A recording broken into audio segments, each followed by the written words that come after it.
Les enseignants ont l'habitude de répondre à des questions, mais rarement à propos d'eux-mêmes. En 2018, nous avons posé des questions aux enseignants à travers le monde. Nous leur en avons même posé beaucoup.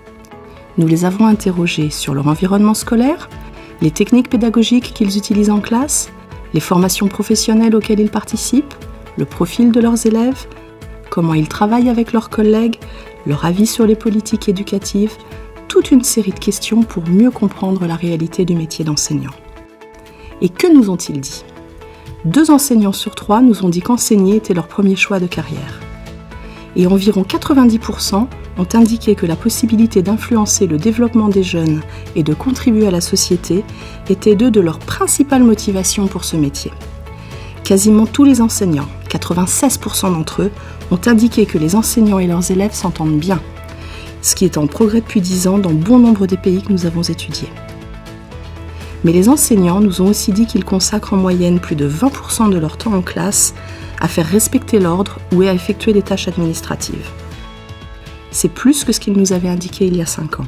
Et cela signifie qu'ils consacrent maintenant moins de temps au cœur de leur métier, à savoir enseigner.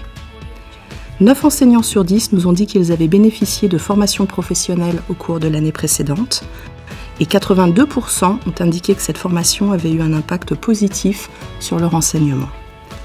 Mais la composition des classes change et les enseignants ont souligné qu'ils ont besoin de plus de formation pour enseigner à des classes multiculturelles ou multilingues et à des élèves ayant des besoins spécifiques.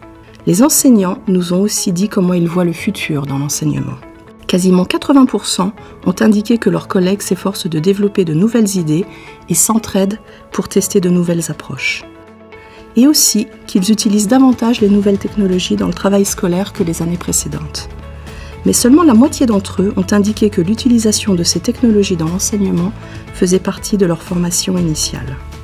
Et le développement de compétences avancées en technologie de l'information et de la communication est l'un des principaux domaines pour lesquels ils indiquent avoir besoin de formations supplémentaires. Alors, comment peut-on en savoir plus sur le métier d'enseignant ? Pourquoi ne pas commencer par leur poser la question directement ?